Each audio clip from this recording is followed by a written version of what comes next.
Hi, welcome to This Week in Property. I'm Jayashree Kurup. I'm editor MBTV. I have with me Prabhakar Sinha. He's the real estate editor of the Times of India. And our guests today are Sushil Mohta. He's president CREDAI West Bengal, and he's also the chairman of the Merlin Group. There's Dr. Venkatesh Panchapagesan, associate professor in IIM Bangalore, and CA Sunil Garg, who's our tax expert today.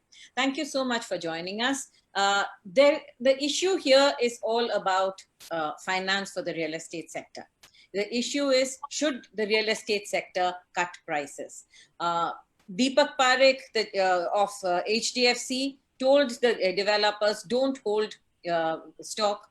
Even if you have to cut prices, cut it and liquidate stock. Piyush Goyal, our minister, told them in so many words, sell your stock, reduce your prices, sell your stock. At one point of time, even Mr. Niranjan Hiranandani said, I do see prices dropping by about 10 to 15%. Now, the developers have been staunchly saying that it is impossible to cut prices because they are already under stress. An industry that has faced 5 years of slowdown is today contending with another global economic shock, which is the COVID-19. So let me first start with Mr. Sushil Mohta. Mr. Mohta, let's talk about prices. Do you think that the real estate sector has the flexibility to drop prices at all? Well, good evening to everybody. First of all, we have to understand in this country, there are so many hundreds of micro market. You know, if one says that the prices has to come down, or if somebody says that the prices are high, it is absolutely not relevant unless you say in context of a particular locality or in context of a comment by Mr. Parekh that prices have to come down, or a comment by Mr. Goyal that the prices are high. These are all populist comments, you see. Everybody in this country is looking for TRP, whether it is Minister Piyush Goyal or whether it is anybody. And they are only, speaking what public wants to hear. They are not understanding the detail of the industry that, 5 years there has been no increase in price in most of the micro markets. Costs have gone up by 5 to 6% year to year. We are absolutely back to the wall. Since last 3 years, there has been disruptions like demonetization, GST, RERA. As a result, most of the developers have not launched too many new projects. Very few projects have been launched. The launching have gone down by at least 30% in last 3 years. And this year, post-COVID, I think it will go down by 50%.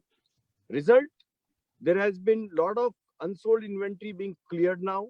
And gradually it is getting more clear. There has been super consolidation happening, and it will be more consolidation. The total number of developers are shrinking. The projects are shrinking. So, 3-4 months, this is a pain time when people are not taking decisions. And 3-4 months later, 5 months later, once the normalcy returns, people are out of this fear of corona and pandemic, business will be as usual. You see, lockdown has opened. I announced a two-wheeler loan scheme in my office that, you see, anybody wants to buy two-wheeler, we will allow sanction as soft loan to the staff. People are booked. The vehicles are not available. There is a waiting list for one month, 2 months, 3 months, like that, in different models. We started malls. I have 2 malls in Calcutta, the biggest mall, South City, and the another one is most popular, Acropolis. We are getting good results. People are going with the shopping bags. 90% of the footfalls are half because the cinema is not there. The bars are not open. 9 o'clock, the restaurants are closing. Mall has to close by 7 o'clock because of the movement restriction and public transport availability. But 90% of the people are coming with the shopping bags, 2-3 shopping bags. Everybody, people are enjoying in the mall. So, the normalcy is coming back. Slowly it is coming back. And the people will start buying. Right now, they were not able to visit the sites. They were not able to move around. Our sales people were trying to give virtual walkthroughs and tours over this video chats, etc.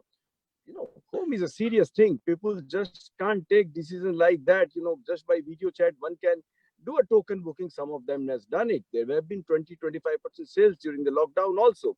But I think now with this month onward, the sales will start happening. And, prices may come down provided the government supports it. The GST should come down. The stamp duty should come down. Definitely, if those things come down, you see, then only the price can come down. 33 rupees out of every 100 rupees goes into various kind of tax, duties, surcharge, GST, stamp duty, and so on and so forth. We are managing with 67 rupees. There we are paying land, there we are paying all the construction cost, our overhead, our bank interest, and the interest has been piling up. The repo rate has gone down, but none of the bank has reduced the rate of interest so far. So, it is very easy for Mr. Parik or Mr. Goyal to say all these things. We are not asking, we are not begging to them. We are only requesting them that please create the demand. Please, bring some incentive for customers to take decisions so that the economy starts moving. It is good for economy if you reduce GST for say 6 months, or if you reduce stamp duty for a few months, or if you bring some introduction, of the some exemption in income tax, repayment of the home loan, etc. This will incentivize people to buy, and that will ultimately run the economy. This is what they have to understand. This real estate is supporting 250 plus industry. There are 5 crore construction worker, and it is contributing 10% of GDP almost, and 180 billion dollar industry. So, they have to take real estate as serious. This real estate can, and construction, infrastructure, all these three can become engine for the growth of the economy. So I would say that, okay, your question, straight answer. Some of the markets where there is oversupply, like Bangalore, some areas of Bombay, some areas maybe Calcutta also, the prime areas where the prices are 5 crore or 10 crore apartment, or some areas of Pune where there is oversupply, some softening can happen. But that also, if the developer can afford. See, even if they want to reduce the price in those areas, the circle rates are high. Now, if I sell less than circle rate in those areas where I can afford to, I'm not able to, because the state government will has fixed higher circle rate, and income tax will charge me under section 43C and 56(2)(10) the income tax on the circle rate. So, they have to understand all these issues. Just giving a comment will not solve the problem of the industry. Absolutely. I'm going to take it to Professor Venkatesh, who has been working with various governments for years. And this is at one point, Magicbricks worked with him. He's from IIM Bangalore. And Venki, you have tried rationalizing guideline values, circle rates, ready reckoner rates, and so on. What is your sense of why is there this big discrepancy between what is in the market and what is the guideline value? A good question. I think before I answer yours, I want to just follow up with what Mr. Mohta was saying. I think I totally agree with him that it is not a one single homogeneous market for us to think about lowering prices. And I just want to add one more factor to it, which is that not all builders are alike in their financial condition. Sure. So there may be some people for whom price reduction could make sense, because they are carrying the inventory using their own capital, right?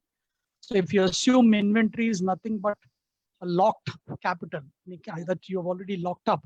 So if you want to release it, you have to do something to get them. So that is, I just want to add that another variation, that there are also certain builders who could last. There is no reason that price is the only factor that should determine the increase in demand. So going back to your question, Jayashree, on the circle rates, I think about it, right? So stamp duty revenue to a state is a big chunk. I think it's about the third largest source of revenue, tax revenue for any normal state. So if you have such a large amount of revenues coming from one area, so obviously there is no much incentive to lower it. Right? So that is why, at any point in time, the best they could do is hold on to the existing rates, even though the market conditions might have changed. So many of them, in fact, when we had done this work for Karnataka, After going through the process, even though it made sense at that time that here is a process by which is not only transparent, but it will also be able to adjust to the market conditions much better. The government was not very keen, and partly because they want to keep the rates high so that they can continue to milk the sector. And I think I want to emphasize the fact that real estate as a sector has been like a cash cow for many rent-seeking groups in the economy, right? Whether it is politicians or there are many people who use real estate as a way to seek rents. So therefore, many of the practices that we are now struggling against are all coming from that fact that the politician is not very keen to reform the sector. There is no transparency. There is not much financing. The kind of financing, the formal financing which you need. Any of those things are not available for this sector. So I think I totally agree with Mr. Mohta that the government has not done a very good job of managing this very important sector. Right. There are multiple places where they have just gone, literally left it in a very loose way, which is now coming to bite us during this crisis. That's right. Before I go to Mr. Sunil Garg for his tax advice, I'm going to take it to Prabhakar and say, Prabhakar, we have been talking about the sector for such a long time. There have been several disruptions. The last 2-3 years have been a series of disruptions, right? Today, there are 3 or 4 things that the sector is asking for. They are asking for GST relief. They're asking for guideline value relief, to take the income tax relaxation in that income tax act. In your view, what is it? What are the 2-3 things that they must immediately do? So whether they think this industry was well managed, not well managed, they have to do it because it accounts for 8 to 15% of GDP of the country. Yeah, most important thing is this, Jayashree, that somehow you will have to create demand, because this pandemic has just killed the demand. It has finished the demand in the market. So now the responsibility is of both developers as well as of the government. Government should do their bit, its bit, that they should reduce either the GST or not even the GST. Government should just do that. Okay, fine, those who are going to buy till December, entire interest outgo on their home loan will be deducted from their taxable income. Even that will help lot of buyers to make decision to buy it today, and that will generate demand. But so far prices goes. Now look, if a developer can sell it, now this is the market driven economy, this is the market driven sector. Now if they can sell it at 1 crore price, they should sell it at 1 crore. But if they are not able to sell at 1 crore, they can sell it at 80 crore, they should sell it at 80 crore. Because if they will wait 80 lakh rupees, because if that 80 lakh they will not take today, then on 1 crore they'll have to pay interest also, and on this 80 lakh they will lose interest also. So this is a double benefit for them because they are already stretched. So those who are stressed, they have no choice, and if they have a choice, they should not sell it. But then issue is this, which I want to raise here, that now suppose those developers who are stressed, they are selling at a discounted price. Will that not fix another benchmark in the market itself? That's what I want to understand, Mr. Mohta, that now this is market-driven economy. Now market will fix the price. It is not that developer can, and particularly in Indian market, no developer is that big that it can hold the price or it can control the price. Ultimately, it is the market which will decide the price.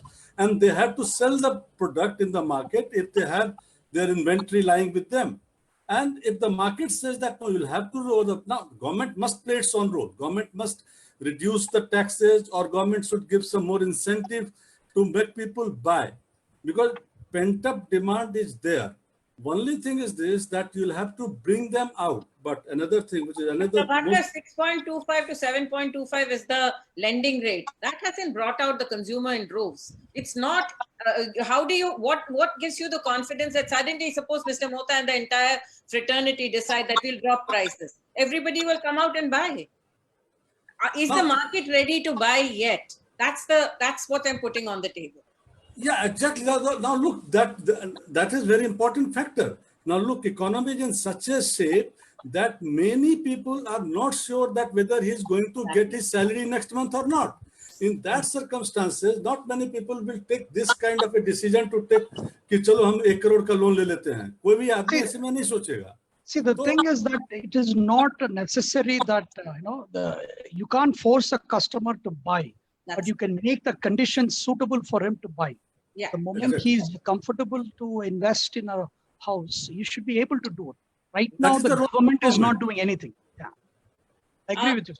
But the Yeah. point is that we have actually seen prices holding for 4 to 5 years, or even coming down in many micro markets. We bring out the prop index, we still see that there has been, even during the COVID, the first 2 months, we saw between 1 and 9% lower listed values on the site. So prices will conform to the markets. I'm going to go to Sunil Garg first, because I really want to understand why this. One point, Jayashree, I just want to tell her one point, Yeah. that we have also secondary market. Yeah. That is not in the control of anybody. And the Absolutely. primary market has to compete with the secondary market. Yes. And the prices in the secondary market is falling. So Yeah. the primary market players cannot say that, no, they will hold the price. They simply can't. Right. Agreed. I'm going to first come to Sunil Garg. So the point that we're raising here is that even if the developer drops prices, there are certain clauses of the Income Tax Act which don't allow them to do so, or you get penalized for dropping prices. Help us understand why that doesn't ever get fixed. Jayashree, regarding the income tax or the GST, it's a double whammy situation for the builders. If you sell at the discounted prices, you are doubly taxed. If you are not selling that, then even you are taxed, which I think Mr. Mohta has skipped. Yes. You know what is the law? If Yeah. any builder doesn't sell the property within 2 years of the completion and the flats are there in the stock, then he has to pay tax as a deemed rent on that property. This is the law of the land. Yeah. Now coming back to the dropping of the prices. As Mr. Pushkar has said, if suppose the price of a flat is 1 crore, circle rate is 1 crore, and you are selling it is for 80 lakhs, then builder has to pay tax on that flat 20 lakhs as extra income, and even the buyer has to pay 20 lakhs under section. It's a double taxation there. It's a double taxation.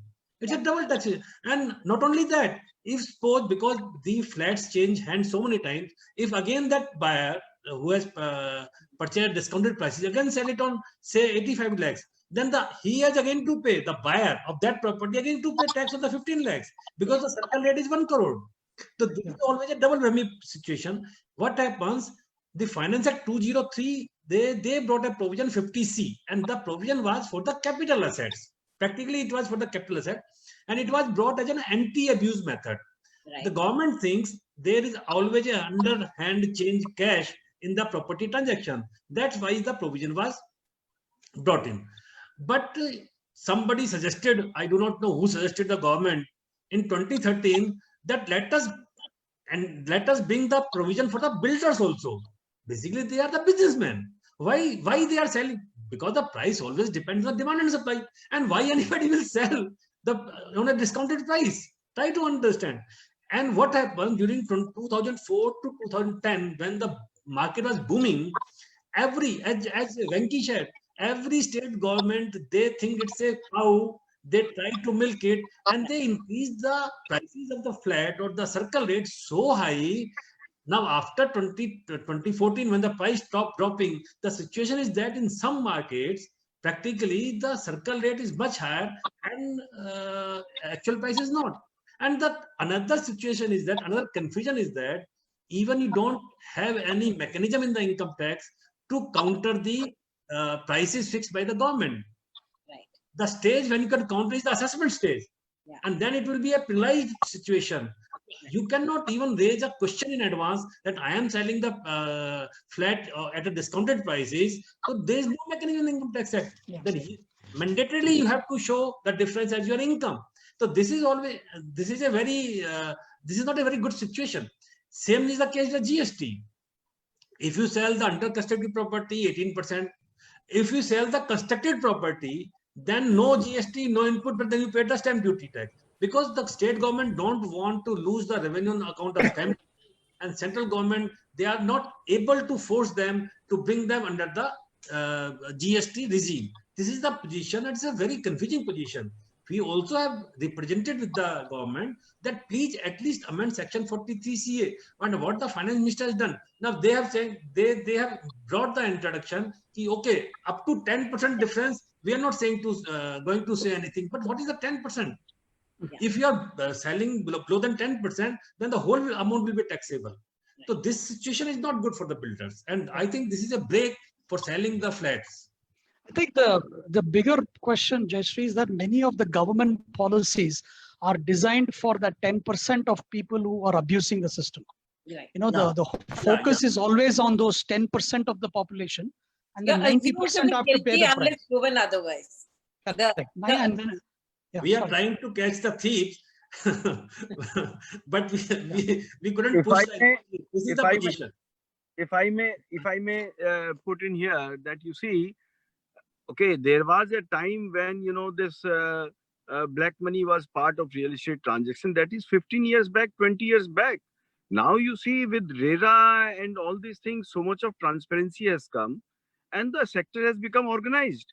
Now we are, you know, doing multi-city operation, multi-projects, you know, everything is managed from the office. We go to site once in a while and, you know, things are coming, reports are coming, and there are audits and there are internal audits and everything is so transparent. So that black money thing has gone. But unfortunately, government is not understanding that it was old time, you know, when this 50C came, till that time, there was some black money. Now it can be a little bit in the secondary market. Sometime it can be there, but no organized developer indulges in any kind of cash transaction. We can't afford to. You see, I am sitting here doing a conference with you. I have about 18 sites going on in different cities, and my sales people are doing the transaction. If I allow cash money, then he can pocket some money and he will not disclose it. It's very simple for them. So we can't do all these things. We have very, very transparent system. The government has to understand this. And as you have rightly said, it's just not 10%, but maybe 1 or 2%. For 1 or 2%, the entire industry is suffering today. The other point which I wanted to make, if I may continue. Okay. Yeah. The other point which I wanted to say, like you said, that the market dynamics. Now, real estate is a little different product. It is not a comparison of a particular car model, say about 1400cc car. There are 3 models of Japanese, 2 Koreans, and 1 German. And you make a car deco or cartrade.com. There is a comparison table. No, real estate is different. Let me tell you, most important thing today has become for a customer is from whom he's buying. Very important. Every customer is now very well educated. He knows what he's buying, from whom he's buying, what are the commitments of developer, what are his past track record. You know, with good developers, 50%, 45% customers are through referral. We have referral schemes where the customer bring customer. So if he had a bad experience, he will never bring another customer because it's a lifetime thing. So you see, and then, you know, there is a ticket size, there is planning, there is facility, there is project size, the architect and the specification. There are so many things into it. So, you know, you cannot just say that, you know, in X project it is price this, the Y project it should be that. You know, with the good brand, the price can increase 10-15% because the good brands are putting a lot of cost in management. They are putting lot of value in their construction and planning and making sure that the quality controls and, you know, customer services, etc. So there's a cost to it. So you cannot say that, you know, it is all absolutely market driven. There are so many other factors also which I would like to put on the table. Yeah. No, Mr. Mohta, one thing that earlier there were only 1 or 2 very good developers used to be there. Now the number of good developers are also enlarged, and ultimately the market will decide that whether this good developer's product is very good, so I should pay him premium or not.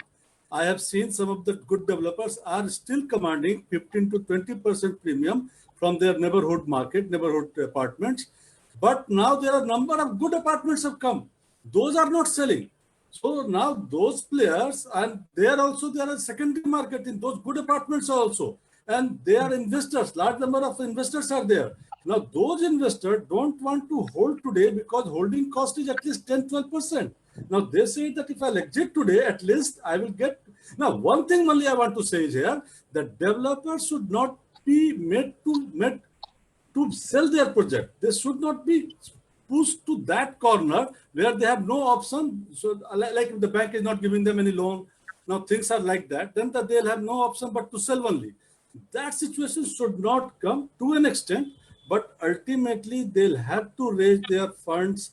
Then only even institution will come and help them. If they will think that only institution will keep on helping them, I don't think that situation will continue for long. Let Venki finish what he was saying. Yes, no, I just wanted to add two things. One is what Mr. Mohta was saying about the change in the industry, the way the industry's practices have changed in the last 10 years. I think a large number of it is for CREDAI and the organized sector. So this industry still has a large number of unorganized players, which if it is reducing because of RERA and other factors, but they are still one of the reasons why the industry has gotten some bad rap in the past, because it is very hard to constrain somebody who is only doing 1 or 2 developments in their lifetime. So that is one issue. The second thing which I wanted to bring up with what Mr. Sinha was talking earlier, what happens when, let's say, the industry reduces prices? And we did a project for one of the housing regulator some years back, which is to say that if suppose tomorrow the prices fall, then literally what happens in the banking books is that they need to market their loans to make sure that they have to revise their capital requirements. For example, if they have given a loan and their loan has to be at least 80% of value, right? The loan to value should be at least 80% in order to not to violate RBI guidelines. So, but if the prices drop, many of the banks, in fact, we found a couple of cities, almost, some 10 or 12% additional capital has to be put in, because, now most of these banks are holding distressed loans because their loan to value is greater than 80%. So this, if it happens in a larger scale, this could further exacerbate the problem. Right. So if at all, the price reduction has to happen. Here, one thing I want to tell you, sir, that way back, I remember 2013-14, we also raised this issue that banks might be finding their security less value than what the loan was. But in India, there's one very good aspect is this, that all the borrowers have to give their personal guarantee. So that is why the situation like US and other countries should not come and cannot come in India, where even if the loan value goes down, first of all, the equity part, that loan to value is 80%, 20% equity is always there. And suppose if 2-3 years has already been paid, so at least 15-20% is already paid. So 40% value is already paid up. So only 60% like that remains. Besides that, even if suppose one wants to default and just give the key to the banks, and banks say that, okay, I will not, and banks sell that product and is not able to recover its entire money, then bank goes back to the borrowers again and say that, boss, you'll have to pay. And I have seen the case where they have attached the salary of that gentleman because his product was not able to give the bank entire loan. Sir, we did the data. We actually worked with the data from several large financial institutions to the housing market. And we found that quite a bit of them, if you have to market to the latest values, they would be violating the RBI guidelines. The RBI credit guidelines does not include personal guarantee. They only look at the collateral value. And the personal guarantee, in my view, many of them are not, it's very hard to actually enforce. No, sir. SARFAESI Act, sir, 100% they'll have to give it. No, they give it, but I'm just saying, if you ask a typical banker, most of them will say that they are not banking on personal guarantees. Because if that is the case, there is no risk in any of the... That is the last recourse. I'm going to actually say that here the issue that Venki is raising is that The RBI has one set of norms. The banking system has one set of norms. The RBI is actually moderating the banking system, which has to follow, which has other norms to conform to. And then the developers who have to return. See, there have been excesses in the past, and we all have to accept it. Mr. Mohta, that's a reality. There have been excesses in the past. But over the last few years, with a lot of laws, whether it is demonetization, RERA, GST, we have moved to a system of compliance. And in a compliance system, when you again assume that the industry is actually not all the practices are wrong, and therefore you will not support the industry, that is where this industry is actually faltering. And I think the system is definitely moving towards compliance, but there have been a series of shocks, one after the other, and that they have not been able to weather. Now, actually, Venki, at what frequency should guideline values or circle rates be changed? Because right now there's no norm anywhere. See, in Karnataka, for example, there is a law which says it has to be updated once a year. At least it has to be looked at. The values have to be looked at least once a year. And the government may choose not to revise it. What is the benchmark? How do they assess what should be the value? Yeah. See, the thing is that, you don't want to, if you go by the principles of changing guideline value, you don't want to do it too often, because then it will completely add uncertainty to the market.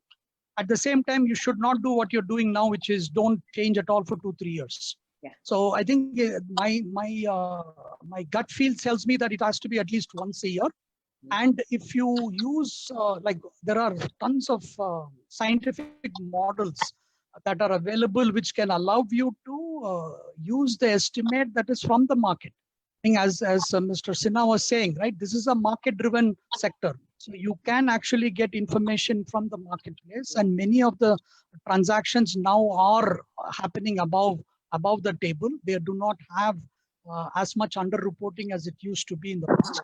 So you should be able to estimate what the market values are and then accordingly adjust.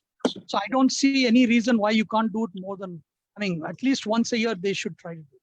I have a suggestion here, Jayashree. Yeah. Like particularly in this segment, primary market particularly, where the developers are selling product to the buyers and they fix a price and they also show it in their book also, in P&L account. So whatever the developers of that area is selling at, I believe that should not come under scrutiny because of this circle rate. Whatever the rate at which the developers are saying that, because look, the stamp duty is normally charged on only transaction value. Later on, government came in with a new method that, okay, they started fixing a price and they said that you will not have to pay lower than that, but if you are selling at higher than that, you'll have to pay at higher than that. So now basically for developer, government should accept in their entire country that those who are maintaining their P&L account and those who are doing business out of that, their price should be taken on the face value and the stamp duty should be charged on that. And on that basis only, the stamp duty rate should be fixed of that area. I believe that could have solved the entire problem. But I don't think wants to respond to you. Yes, Mr. Sinha, to add what you have suggested, it's a wonderful suggestion because we have to declare our prices on RERA sites also. Suppose if I have a motive of taking black money, I have to declare my price. So suppose if I am selling for 10,000 rupees and the actual price is 12,000 rupees, I am declaring 10,000. Tomorrow somebody may come and I have to sell him. So I am losing 2,000 rupees. Exactly. And by saying that I want 2,000 rupees in cash, he can make a complaint to RERA authorities. Exactly. So now we have moved on. Government should understand that with this RERA has been a wonderful law. It is giving protection to the consumer. It is bringing transparency. So the government has used to bring discipline amongst developer and to protect the consumer should also use it to reform their laws. Sir, I disagree with both of them. I think I'm a little bit more cynical in this space. I think the question is, for example, as Mr. Mohta was saying, we actually have data from RERA. In fact, we got data from the RERA themselves, and many of them do not fill in the prices. So the price information, as you said, it is there in RERA under the law that you have to provide, but not all RERAs enforce it. that information is not available easily. So the RERA authority should enforce this, no? Yeah. It is So there. So that's what I'm saying. I'm not saying. Actually, Mr. Mohta's point that the government should reform the laws. If the price is not there, ask for the price, make it mandatory. If there are other excesses, fix the rules so that you can get the right values. I think Sunil wants to say something. He's been wanting to The right rules. Suppose if the vehicle is not working, so I can see where the problem is. Is it the problem in the engine or in the tire? So if the problem Jayashree, is in the tire. Mr. Mohta, rather criticizing the government, we should also introspect in ourselves. It is a hard fact there are underhand cash transactions. There are very few. I don't agree with you. Only in secondary market, no organized developer does it. I don't agree with you, sir. Sir, there are listed companies which have to prepare their account, which have to be submitted at all the places. Sir, I am now, still, if you think, sir, please try to understand. Rather, देखिए, please. In my first submission, I also said this is a law which is bring as an anti-abuse provision, but has become a hurdle for the builders. But on the same side, sir, we should also introspect ourselves. There are miscalculation. There are some builders are not doing very good things. There are underhand transactions. Okay, at least in the land deals, still the prices of the land, particularly not the flat, circle rates are low, then the land prices are high. As far as law is concerned, both sides has to consider to each other, because what the government is doing on the basis of what data, what the feedback they are getting, and that's why in the budget also, why the government is not hearing to the developers. Sir, please understand. Sir, just a minute, one thing. Sir, one thing I want to ask you that even today, there are property which are selling at higher than the stamp duty rate price. Okay. Now there, if the seller wants, the developer might say that, okay, fine, we want to charge you stamp duty at the circle rate only. And so they can lower the price. But today, there are not buyer who will ready to pay them at the black money, with the black money account. They will say that, okay, so I will pay you in white this much money and this much in black. So that market is going. And anyway, what you are suggesting, that kind of theft is happening even today. So if for that income tax department and your department, chartered accountants, they should have better scrutiny or the better way to monitor it. Sir, but it might be, but it's very minuscule. For this, you cannot ignore the interest of the organized industry.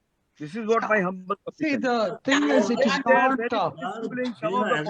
Sir, there are every kind of builder, every kind of developer. As Venkatesh also said, we have to study the data from the RERA, from the government also, and what the government decides. I am not supporting the government. I am not, but what I am saying, please to try to understand. We should criticize. We should have complaint with the government, but we should also introspect in ourselves. That's why the real estate, such a big industry, supporting 250 industries and giving direct labor to 5 crore, still not have a status of an industry. And it's a non-private. on the table here. 1 minute. Why builders do not get the loan from the financial institution? Sir, any act that is hampering transaction is regressive, and that will kill the market. And that is not in the interest of anybody. Try to understand. Jayashree, if I can add one point here, which is to say that, see, even without any of the things that they were talking about, the very fact that the moment you use prices disclosed by developers, then their definition was what the price means will be compromised. So, for example, some people might just give the basic, shell of the flat as the price. So I think the moment you leave any kind of discretion in the hands of the builder, then you are in for trouble. So I think the better thing, I would go with the earlier suggestion of Mr. Sinha, which is take the market value of properties of both the second hand. I mean, basically a property is a property. It doesn't matter what how the people are viewing it, they're going to use it to live. So there is enough data on both the secondary and the primary market in a particular locality. It should not be that difficult to figure out what the market values are, and then use that for benchmarking your circle rates. Actually, the thing is that nobody ever tried to figure out what was that market value. every a developer who puts more into his project, it's a premium project, there are reasons why he would give it a value, a higher value. If it is a luxury property, he can price it, and there's See, nothing wrong that is why you have a lot of models available which can tease out the premium for each and every element which goes into a property. Exactly. Whether it is the brand value, whether it is swimming pool, whether it is a lift. I mean, all the amenities can be individually priced, and it's not that difficult. As all you need is data. Yeah. And that is one thing I find, that data is the one thing that we do. 1 minute, Mr. Mohta. The point is that what I've noticed is we are researchers. We understand. We've been doing a lot of research on real estate, but instead of being able to take the data and say that now let me craft models on it, we are actually struggling to figure out how many units were sold, what is the price of the units that were sold, and these kind of things which many organized markets take for granted, are things that are not disclosed. And it's even though you have CREDAI, you have NAREDCO, the most closely guarded secret is how many units are actually sold. It's all an absolutely. Okay. I have tried several years talking to CREDAI about this. Every time it hits the wall. Even the data, and now, I mean, even when they themselves complain that many of the vendors who provide the data, they don't provide a good data, But the fact of the matter is they do not provide any data on their own. And I have tried several times, to say that we will host it in IIM Bangalore and so on. But at the end of the day, when it comes to the shove, it does not, the sector does not want to reveal it. Data transparency is still a great, it's a big myth. There is no data transparency in this sector. And I think, Mr. Mohta, while, I think what he was saying, that you should introspect, I think the more data you bring into the market, you bring into the open, the more transparent the sector becomes. RERA did that to a very large extent. Is every RERA enforcing that everything that is supposed to come, is it being published? It's not. Try taking some data out of a RERA. I'm a consumer and I go to a RERA and trying to figure out what is this developer's track record. That was the whole intent of RERA, the spirit of RERA. That's not possible. It's very, very, very opaque and transparent and difficult to find. But having said that, I still believe that the COVID shock, if the industry is not protected against the COVID shock, it's not only the real estate industry that's going to suffer, it's the banking industry. The bankers have lent. The 25,000 crore fund that was created was because the banking sector has lent to not only the projects, the developers and the projects, the banking sector has also lent to the retail consumers. So it has lent on both sides. And if you don't protect this industry, which contributes about 8 to 15% of our GDP and is the second largest employment generator, two big industries are going to go down together. It's not only real estate, it will be banking. And that's where I want to issue a very strong statement to the government that I don't care what the solution is, but there has to be a solution. You can't brush it under the carpet and hope it will go away, because it is not going away. You dropped the interest rates. It went 6.25 is the lowest that we have had, I think, ever. But it's not that the consumers are coming out in droves to buy. So there is a problem there, and the problem needs to be fixed. As an industry, I think the industry needs to figure out what can be done. And as consumers, as a government and the RBI, you have to figure out what role the regulation will play. And bringing in acts, the government doesn't keep its share of the bargain either. It does not upgrade its guideline values or circle rates regularly. It does not check whether the market rates are in tandem with whatever is the established rate. So the problems are on both sides. Both sides need to get fixed. Only then will this industry move forward. I'm going to take some of the queries that have come here, because this is a show where we ask our consumers to ask their queries. Yes, just quickly, two things, if I can be allowed to address. Yeah. One is that, you see, as far as the RERA is concerned, I don't agree with you that data are not available. It may be depending on the RERA authority, state to state.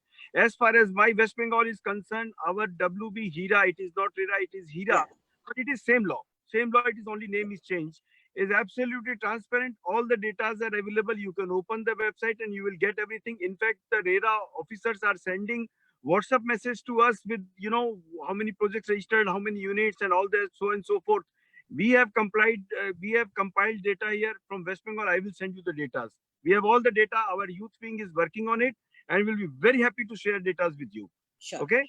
That's as far as West Bengal is concerned. Maybe in some of the states, the authority is not yet geared up. So they should gear up. And So, these are large markets. new we're law. talking about. It's a new law. We need to push that. We need It's to 3 push years. the right button. It's If RERA 3 is not years. working, 3 for years that is you a bring some lot.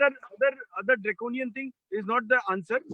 Now, second thing I wanted to say, with regard to the price sensitivity, supply, oversupply, as I said that every market is different. Like West Bengal is a very different market. Calcutta is a different market. It is not a market with the speculative buying. It is absolutely 99% end user market. We don't have a big secondary market. Secondary market can be 1 or 2% of the total market size.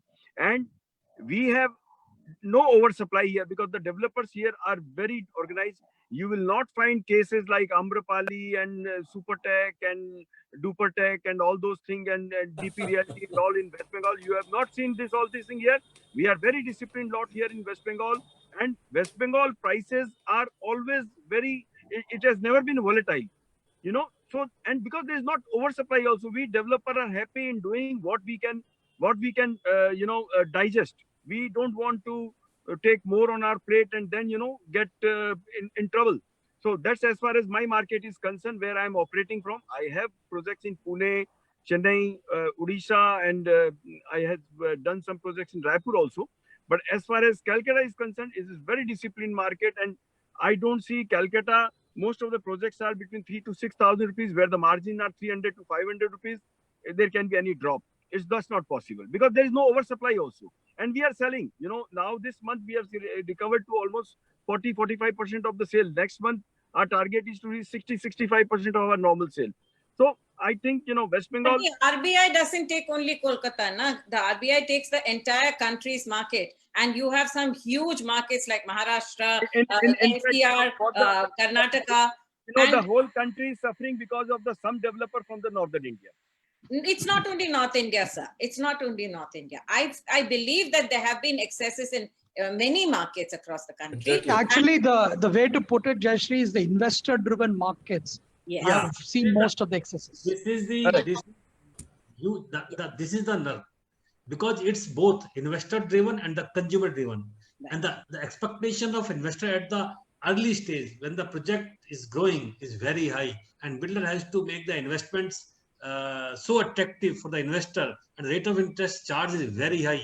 That's why all this flip-flop, this happens. Now the investor has gone away from the market. It's easy to fix. Let me give a good news. Let me give a good news to you. Please understand, sir. Like other industries, it's not a direct consumer industry. The phase of 2-3 years, investors, they expect very high returns. And you know, when the prices soars up in any property market, and it goes like anything. See the phase of 2004 to 2014. No, so but sir, I would see globally Another investor market. Another problem everywhere. Another problem is the land prices and the flat prices, constructed prices and the land prices. Still, there is a very large gap. If you see the circle rate of the land, it is still below the. Please understand. I don't agree, sir. It's not, I don't agree too. It's not anymore. It's not anymore.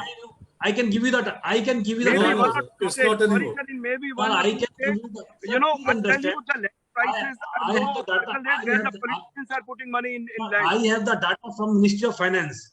I have data from Ministry No, of Finance. I also agree. Land values, circle rates are much lower, and Yeah, part of the reason is that land is used by politicians to park Not black in our money. state. Not in my state. Sir, Not in my sir, state. if you don't accept the reality, then we are beating the bush only, and government will not hear. Try to understand. Please, land prices are lower than the circle rate. Flat prices are almost at par. Rather, flat prices, some markets, due to the less demand or due to the highway value of construction, has been lower than the circle rate. And that is the problem. But we have requested to the Finance Ministry, but we have represented the Ministry of Finance. Please understand, the flats, they are generally purchased by the consumers. And the provision of 43 CA should be diluted in such a way that the builders, because they are the businessmen, they will not sell the flat at any unfair price. So please at least consider that 43C, 50C may be okay. That is for the individual builders, seller. But 43CA for the business person, please dilute that. Please make appropriate provision. As Mr. Prabhakar has said, make some provision, make some regulation to valuation or early valuation or getting a certificate from income tax officer. But both the provision 43C and 50C should not be at par. And moreover, 56(2) for the buyer and seller, they should also be at par, because it leads to double taxation, double whammy for the.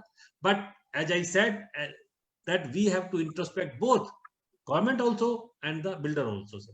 Actually, I think the problems are at the government end as well as at the industry end. And somewhere it has become a face-off. The government doesn't seem to give way, and the industry has said we cannot cut prices, and it's become a face-off. And in this kind of crisis situation, you need to find a middle path, and that is why we've started this dialogue. Let me go to some of the questions that have come. There's a gentleman called Lalit Butoria who has been giving us a lot of queries, and he said that developers have to reduce their margins as marketing conditions have changed over the last few decades. Now there is ample supplies and totally customer driven. Previously, it was supplier driven. Also, the main component in the real estate price is the cost of land, which needs correction as now cities have expanded and better communication channels. Also, home loan interest rates are to all-time low, so developers should think of reducing rates and generate demand. My contention is that just lowering prices, will it bring back the demand? Will it? Do you think so, Mr. Mohta? If you drop prices, suddenly consumers will come out and buy? No, definitely consumer will always like, even if you give him at a low price. If I am a customer, if I am buying a car, I will always look for some discount, something, some freebie or something. If I am buying a property tomorrow for my own use, I will always look for, the consumer is always there to look for some discount or some better deal. Is the industry prepared to give there is no end to it. consumer? But the question is that how much one can give. Yeah. So can you give anything at all? Is there any leeway for you to entice the consumer with a price drop? So already done. Already, you see, last 5 years the prices have not gone up. I can give you the data from various cities where the same prices are there and the cost have gone up. So that itself is a discount. Okay, which means that you're not actually offering a discount. You're saying that there is no scope to reduce. Venki, no I want your... I'm surprised, because if you look at a traditional retail shop, they jack up the list price and then give 50% discount. That's how they fool the customer. So I'm just saying that I'm just thinking that, see, the list price, nobody knows what it is. So everybody can come up with some number, right? So I don't know, at least for optics purpose, I don't know why the industry is fighting that, They can keep the net price the same. A few minutes back, we were saying that, the market dynamics and comparison, and it's very easy in real estate. In a retail shop, when you are buying a particular,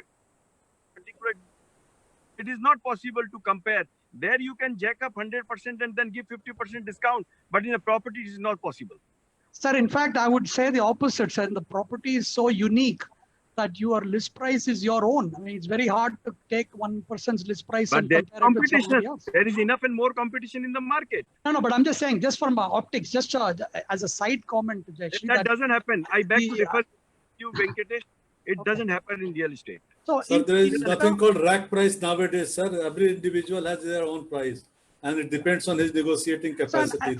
I think, Jayashree, a lot of discounts are already happening because, as he said, through freebies and all, because nobody knows the net price the customer is paying.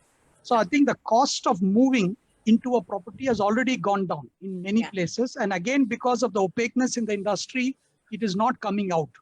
So we only see the price. We have done a story here in Delhi that some developer have said that, okay, you deposit 10%, it will be treated as 20% of the value of the property. Pay 15%, it will be treated as 30% of the entire thing. So this kind of thing are already in the market. People are ready to give. Now look, this is market driven. Now you might sell it that government will, whether you are doing it because of the government or not. No, no, no. You are doing it because of the market, and you have to Sir, repay your loan. And the holding capacity is not there. So let me add one more thing, which I've been telling for a while. See, one of the big concerns in the real estate industry, because it is staged development, right? So a customer who bought 6 months back may come to you and demand the same discount that you're giving to today's customer. So there is a possibility in the real estate market because all the sales are not happening at the same time. So one simple solution, I don't know why it is not thought of. A simple solution could be that, suppose, let's say the builder offers a plan saying that I take the property today at today's price. In the next 1 year, if the prices drop, and again, how do you determine that? It has to be based on some national or some price index, which is not controlled by the developer, so that the customer can trust the index, right? So for example, whether you could take Residex or any other price indices, you could just say that if that price index for this locality goes down by 10%, I'll give you 10% discount. This is, so it's in a way building the confidence to the customer that like you can buy the property. That is happening, sir. Price protection, it is good. It is already happening. In Maharashtra, No, I know, but I'm Delhi also. Yeah. you are seeing in a way that see, if the price protection itself Yes. is not bringing customers to the market, Yeah. then it is a much bigger problem that you were talking Exactly. about, right? Exactly. People are reluctant to That's what put Jayashree a is pointing out big-ticket to. liability. Yeah, and that's the point I was making. Exactly. That is price protection that some developers are offering. There is the lowest interest rates that I've seen in a long time, but I haven't seen the consumer still biting. So there has Exactly. to be, and the can prices just drop by, say, can you say I'll drop 10% prices? You can't do that. There may be developers who are negotiating at the negotiating table with serious buyers. That's happening already in the last 3 to 4 years, which is what I think Mr. Mohta was already saying, that they have come forward. There are negotiations happening. There are price corrections happening at that level. But can they afford to say that, yes, I drop prices by 10%, 15%? That does not seem to be a... Yeah, see, that itself is, I said, this is a business decision, right? So there's no government cannot come and say what the business should charge. Ultimately, it is their ability to carry the inventory by paying for it. You know, if the builder can last carrying the inventory for another 2 more years without dropping prices, then that is their call. You can't force that on the builder. I think the point that Mr. Goyal made was that if you can carry your inventory and you can continue in business, please go ahead. But then don't ask us for freebies. If you expect us to give you anything, the government today does not have the capacity to give. See, but my reply to Mr. Goyal would be the fact that, you know, the government has dropped the ball on this sector in many ways. Yes. Forget about supporting the builder. You know, they just have to support the industry in a sensible way. See, just to make the policies consistent, you know, that itself will go a long way in resolving some of the issues of the sector. You know, things about what the state government does, central government does, similarly what the banks do, NBFCs do. So all of these things, if somebody can rationalize all the policies to have, you know, to be able to talk the same language, that itself will help the industry in a big way. Absolutely. Everything, auto industry, so many other industries are also suffering. Everybody needs some kind of a help. So I have another question from Aman Siddiqui. This maybe you will be able to answer. What role does this do circle rates play in the cost of a property? Sunil, you want to take that? What role? What role do circle rates play in the cost of a property? First of all, if the circle rate is high, then you have to pay the stamp duty on that. Yeah. Because it's a state subject. Yeah. And as I said earlier also, you cannot sell the property below the circle rate. They have to pay income tax also. But I want to add, Jayashree, in our earlier discussion, to the builders who wants to sell the flats at the discounted prices. There is a mechanism in Section 43 CA when you can apply. You can go before the assessing officer that my actual price has been down or is less. Then he may refer the case to the valuation officer. Then you will not be taxed. You will not be charged to tax. This is an addition. But that is a roundabout way, sir. You're making the businessman run around just to prove to the income tax office. Whenever we raise the issue before also, no, sir. Mr. Garg, there's a automatic mechanism in the section. But what we said that make it an advanced process. Otherwise, there is a confusion always. Right. And anyway, it has been a sector that is being milked by a lot of people. Yeah, so you don't want to go to one more authority and say, let me prove it. And So this I year, think, they have increased the limit from 5 to 10% because of this reason that there are differences in the prices. Yeah. So now they have brought it to 10% difference where circle rate and sell price. Then it will not be attractive. yeah. Venki, you had something to say. No, see, the circle rate was the original idea by the government to give its own estimate of market value because nobody was revealing it. I think that whole notion can be scrapped. If you all agree that the RERA is going to capture prices and then from there we should be able to determine what the true price is, then I don't think we need circle rate concept at all. No. I think it was in the earlier generation when people were not disclosing truth. That was so I think it is an anachronism in the current age. Okay, now I've got the same Aman Siddiqui asking, what are the steps that both the government and developer community can take to bring down prices, property prices in metros? While Mr. Mohta, Pune and Kolkata have been fairly stable markets, the prices have not fluctuated wildly. If you look at Maharashtra, if you look at Mumbai, MMR, you look at NCR, you look at Bangalore, prices have actually fluctuated quite a bit. What can developers do, and what should governments do to ensure a more stable market? Do you want to take that, Mr. Mohta?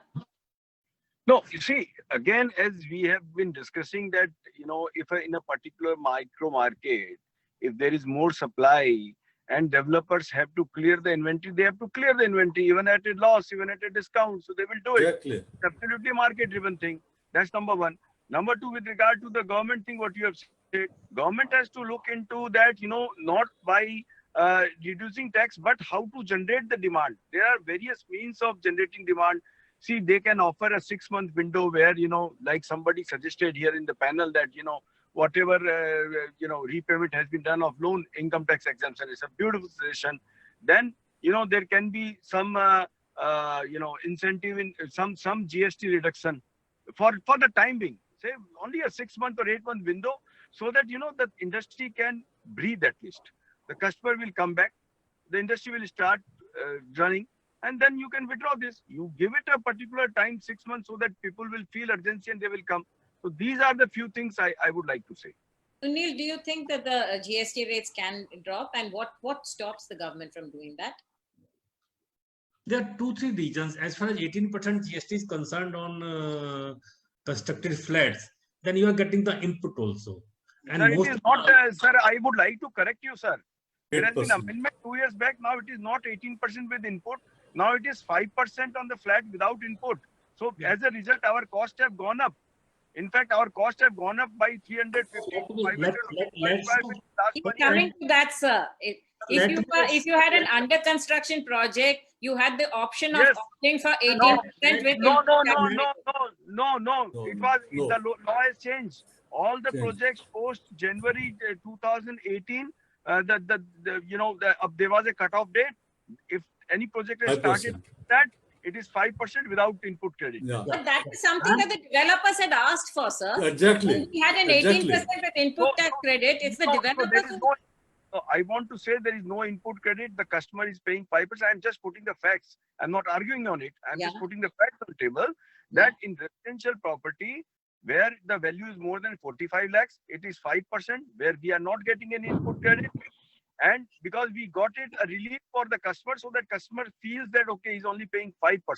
Otherwise, earlier it was 12%, 18% less discount of the land, it was 12%. And for flats less than 45 lakhs with some area restriction and all, it is 1%. Yeah. Yes, sir. But it's mostly optics. I don't think it's only for premium properties that the benefits have come. For affordable housing, the input tax, removing input tax credit has actually pushed up the values, not pushed down the values. So it was optics saying that you have only 1%, but the 5% that benefit has gone to customer, and the cost of construction have gone, because customer is not paying. He is not ready to increase the price. If I was selling 5,000 per square feet, 12%, So now I'm saying 5,000 per square feet plus 5%. So my input which I was getting, I'm not getting. So that 300 rupees is gone from my profit. So wherever the developer could absorb that, they have absorbed. Wherever they could not, they have increased say by 100, 200, 300. You must understand, please understand that the developers does not have control on the price. There's so much of competition these days. You go in the market, you look for one apartment, you will get 20 options. Yeah. And in the primary market and 20 options in the secondary market. There is a huge competition now. Please understand this. Yeah, yeah, yeah. And that is why there is so much window shopping going on among consumers also. That's They good. do. That's good. The consumer must get all the options. After all, he's buying a home. He must, do all the window shopping. He must adjust all the options. He must educate himself. I'm very happy for consumer. It should Yeah. happen.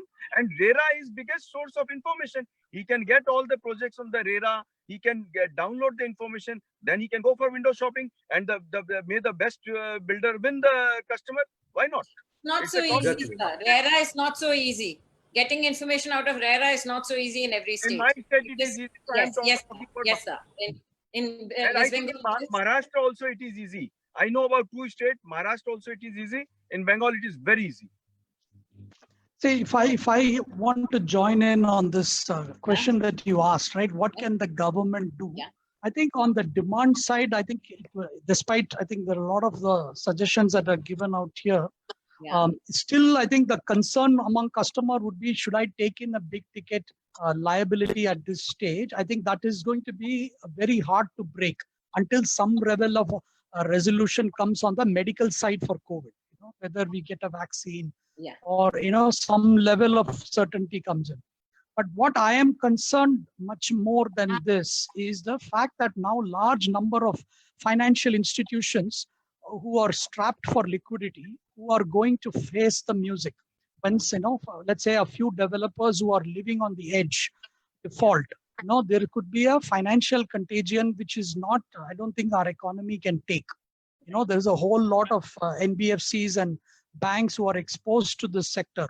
So if at all, if I have to suggest to the government, I think they should provide some backstop, either through this bad bank kind of situation where they can take those loans out, because the government or the RBI can hold on to these assets for a longer period than a private institution can, which is what happened in the 2008 crisis, where just remove these loans from the balance sheet of NBFCs and banks and protect them so that they can at least start the lending process again.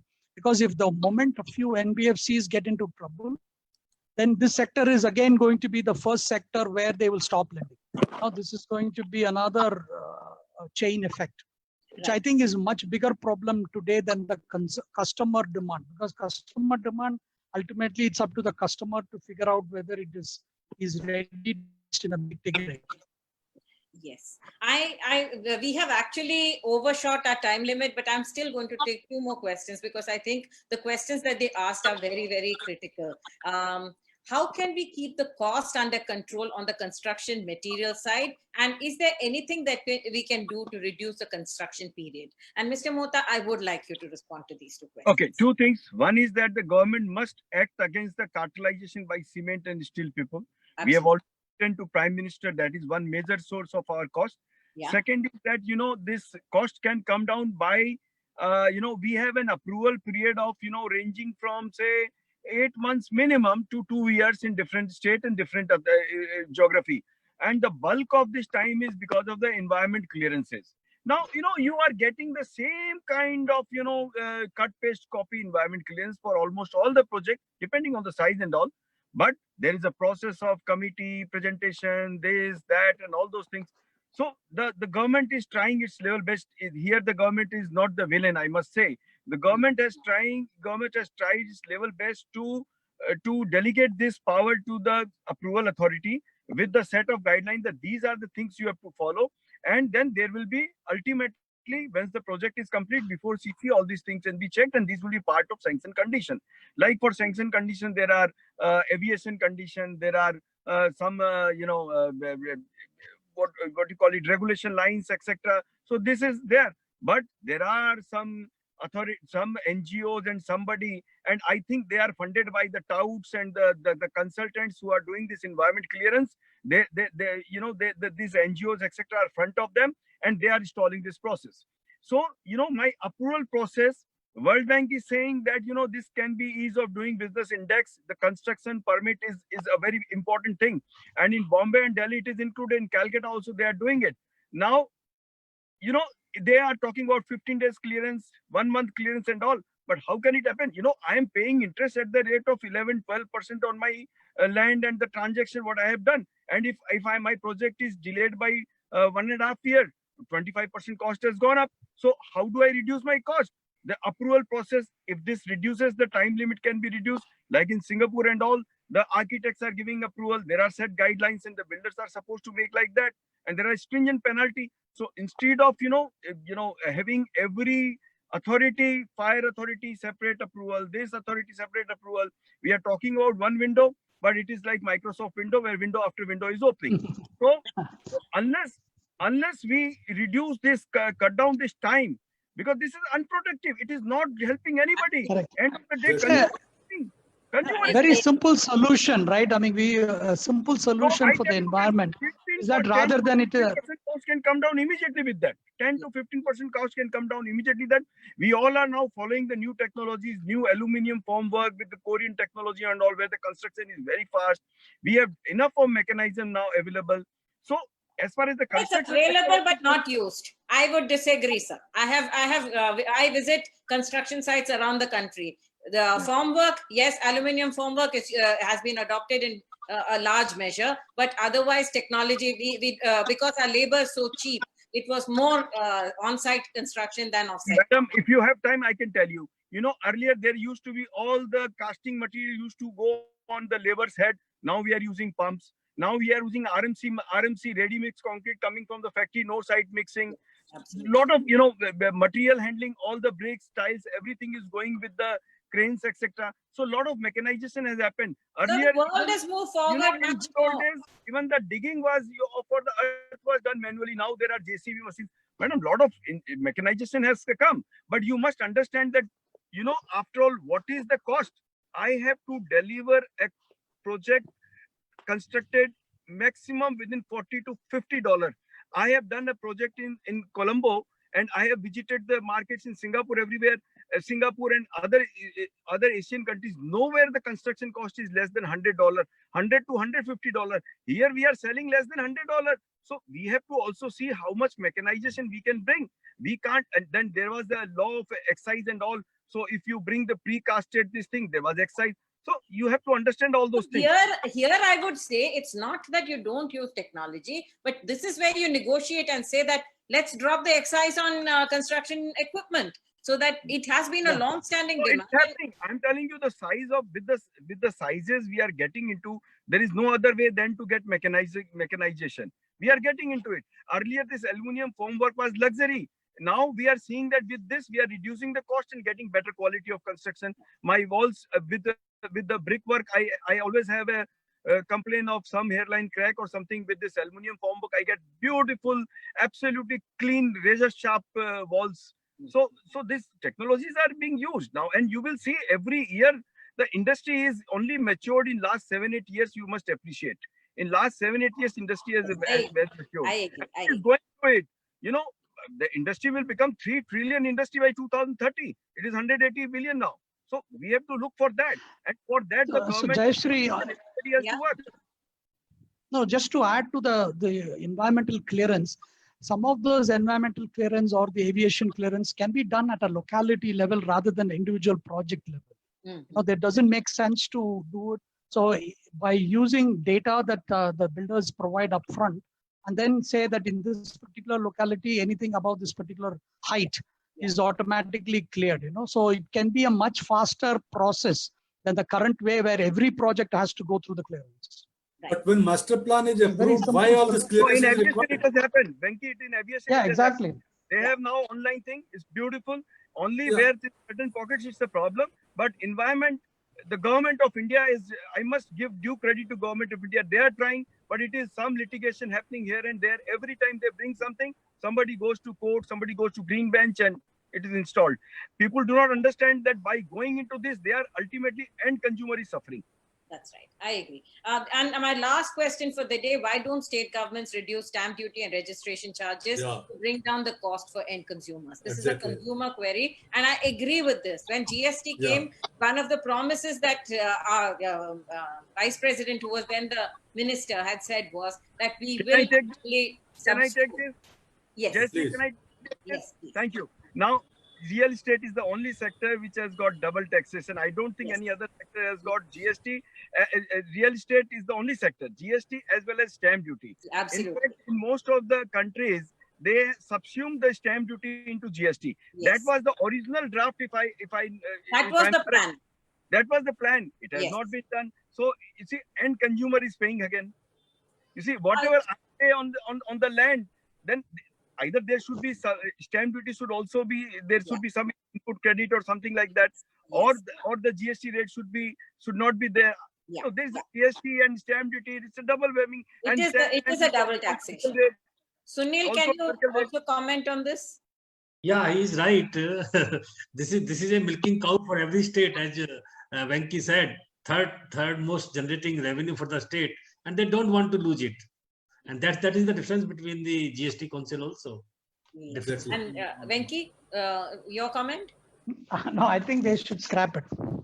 Even I think they should scrap it. And I think that it's high time that the government took the call and said that we have to, on our part, also do our bit to reduce the cost. See, we just last comment. The solution on the table, I tell you. You see, let the state charge the stamp duty because states have got very limited source of revenue. The center should give that part from the GST to the state. Sir, I actually differ, sir. We did a project.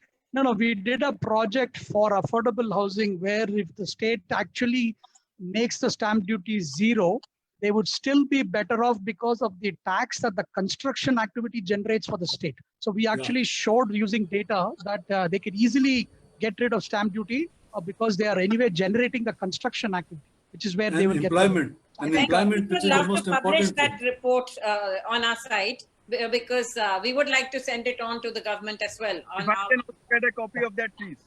Yes, absolutely. Yeah. Prabhakar, closing remarks from you? No, it's a great thing that stamp duty, which is, I believe, regressive tax, and it should go. Yeah. And besides that, that will not only help the buyers to come to the market at this point of time, at least till December. But the state government should say that those who are going to buy it by till December, the stamp duty will be half of the rate. Yes. Something of that sort this should give as a carrot so that buyers should come to the market who are sitting on the fence, at least like the government implies. Now the government implies they don't have any problem. Their job is secured. Their cash flow is secured. So if they want to buy, they should buy right now. Those whose jobs are secured, they should buy. Of course, those whose jobs are not secured, they will not buy. One thing. Number two, government should create a situation where the developers should not be forced to sell at a discounted price. Absolutely. But government, it's a market enterprise, and you cannot dictate to the market that now you drop prices or else. I mean, it's like holding a gun to their heads, and I don't agree with wrong. that. I think there should be incentivization to drop prices. There should be innovative models of dropping prices, but forcing an industry to drop prices when it's not uniform. Prices are not uniform. So and it will not be a healthy thing also for the market itself. And that's where I'm going to close this session. We have gone way over our time limit, but I thought it was such a fantastic discussion. Thank you so much for joining me. And we'll keep this conversation going. Somewhere we have to find the solutions, and these debates will take us one step closer. Thank you.